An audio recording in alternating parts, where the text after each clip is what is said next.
What's up everybody, this is Nick Banks again for All Things PlayStation 4, and today we'll be bringing you a review for Uncharted 4, A Thief's End. And please do remember, All Things PlayStation 4 is still a developing site. We need all the support we can get, so if you like this video, if you find it informative, please do like, comment and share it all around.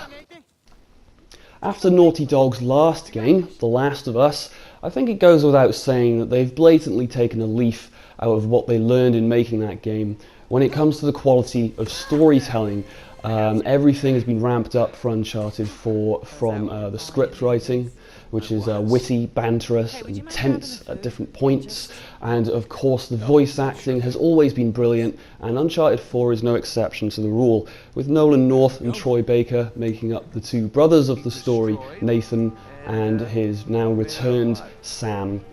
Of course, Nathan is now married to Elena, so with these added relationships, it's not just friendships now, we've got more gravitas in familial relationships, and that adds so much more impact, it adds so much more character depth. It was a very clever move on Naughty Dog's part, and I always found myself caring, surprisingly, very little for the characters in Uncharted in the previous games, as fun as they always were.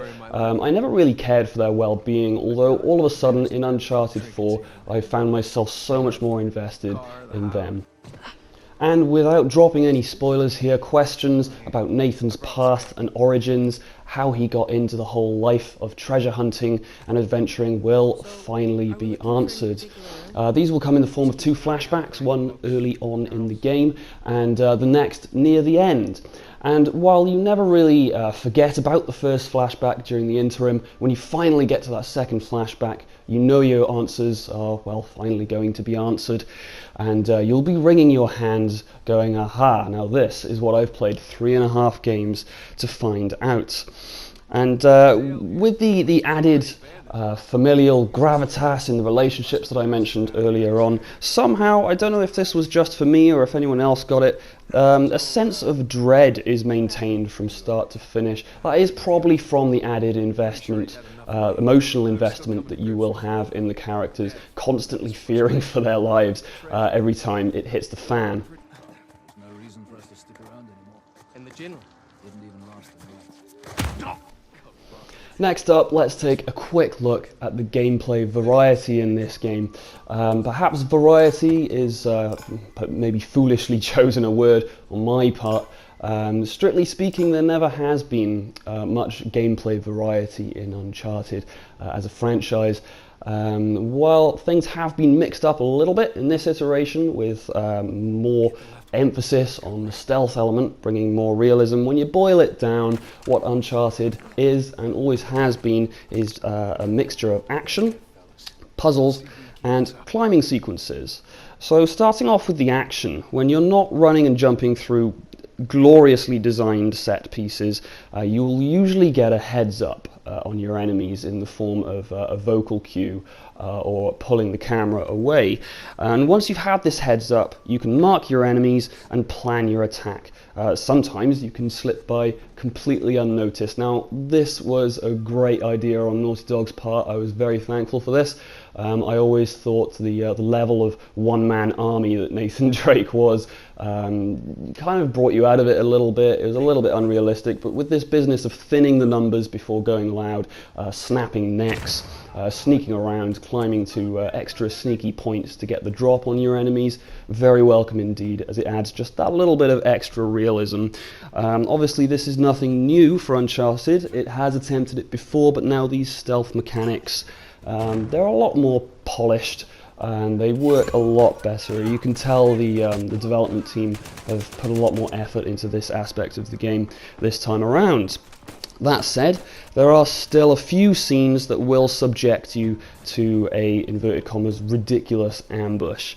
Reminiscent of Uncharted 3. If you think back to then, there was a scene I remember on a boat out at sea, and it was basically a brief wave survival, and for me that always felt like a lazy developer choice, just to chuck hordes of enemies at you, and with very little cover as well. It was made difficult just for the sake of it, and I always felt like it was a lazy design choice. just simple filler to stretch out the game that little bit longer. Thankfully, there's a lot less of that going on in Uncharted 4. And that is a welcome development in the franchise.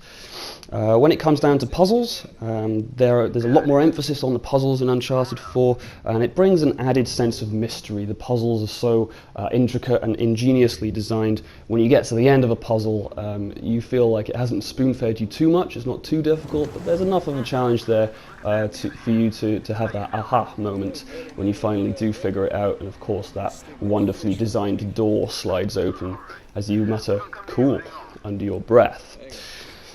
And lastly, of course, there are the climbing sequences. These are loads of fun. There is a hell of a lot of them in Uncharted 4, perhaps more of them than I've seen in any of the previous titles, and that's not necessarily a bad thing.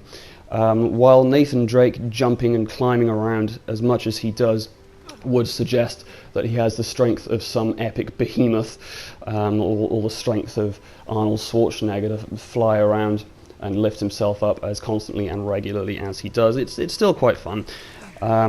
Most of the time, though, it did kind of feel like Naughty Dog wanted to have Nathan Drake dangling off things or climbing up really high, just so they could show off their graphics, which I suppose is entirely justified because the graphics in this game are just ridiculously spectacular, something that I will get onto in a moment.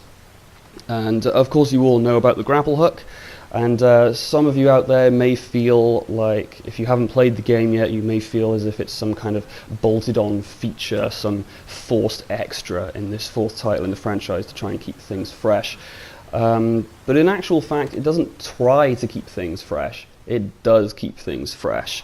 You can use your grapple in an intellectual way, and it's fantastically animated as well. You have a real sense of momentum as you swing from one place to the next, and it comes into puzzles as well, pulling boxes out of water, for example, to bring it up to where it needs to be. That and where to rent the cheapest 4x4.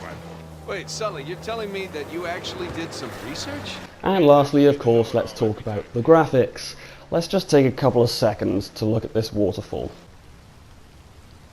God damn, that is a good waterfall. And the same level of quality, and you know, your eyes will widen at many aspects of this game visually. My eyes widened at that waterfall. Damn, that's a good waterfall. But when it comes to the characters, same story there. I couldn't get enough of the character models in this game. The facial expressions, from the subtlest expressions to blatant expressions, they've all been completely nailed with the best motion capture work I've ever seen applied to a video game. This is the next boundary pusher after LA Noire, no doubt about it. And I won't go into too many technicalities, but just to give you an idea of how much detail is in this game, when Nate slides down a rocky slide, if you like, every single rock that he comes into contact with rolls down the hill. Every plant that you walk into bends and furls around you. If Nathan is holding a lit torch, as in fire, and that fire is obviously in front of him, the camera being behind him, you can see his ears are lit up very specific kind of red, and that's just incredible. It's absolutely incredible. The lighting effects, again, blew me away. You've got split lighting going through the smoke that comes through a grate. Snow and rain falls on a 3D spectrum. And I guess it's only fair, talking about the graphics, to mention the camera mode. Naughty Dog are obviously aware of what a spectacular job they've done with the graphics, because they've given you a camera mode. You can snap pictures, change the style of the image, etc., etc. And I always thought to myself, these are the graphics I could have had, because you can sharpen them, make it look more colourful, yada yada. But after finishing the game, I realised that you can set these different render modes to play with. Some of them are fun, like pixely and 8-bit. Others are vibrant and colourful, and you can get even more wow factor out of your experience with Uncharted 4.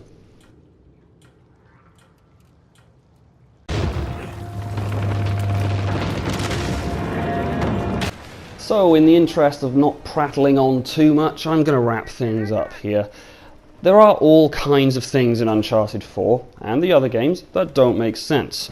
Nate's inhuman strength to do all the climbing that he does, his seemingly adamantium bones to survive all the horrible tumbles that he does, and the elastic grapple that seems never to run out of rope.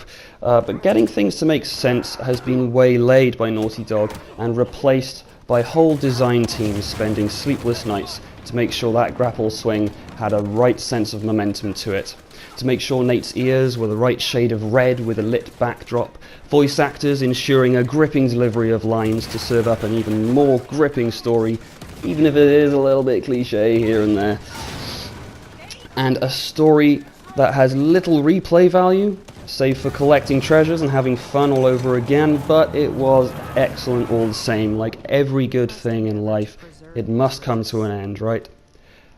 And my run-through of Uncharted 4 was a thrill ride and a sequence of sumptuous spectacle. I'll always argue against linear games at full asking price due to the inherent lack of content in a linear game. However, the content for Uncharted 4, while limited, is probably the most delicious three-course meal of mayhem I have experienced on my PS4. Uncharted 4 is not a perfect game, no such thing exists. But as I said for The Witcher 3 and RPGs, I'll say it for this. If you enjoy platformers and you own a PS4, you owe it to yourself to play this game. This was Nick Banks for all things PlayStation 4. Again, if you enjoyed the video, please like, share, comment, subscribe, do what you want to do. And I will see you guys on the next video review for all things PlayStation 4. Peace.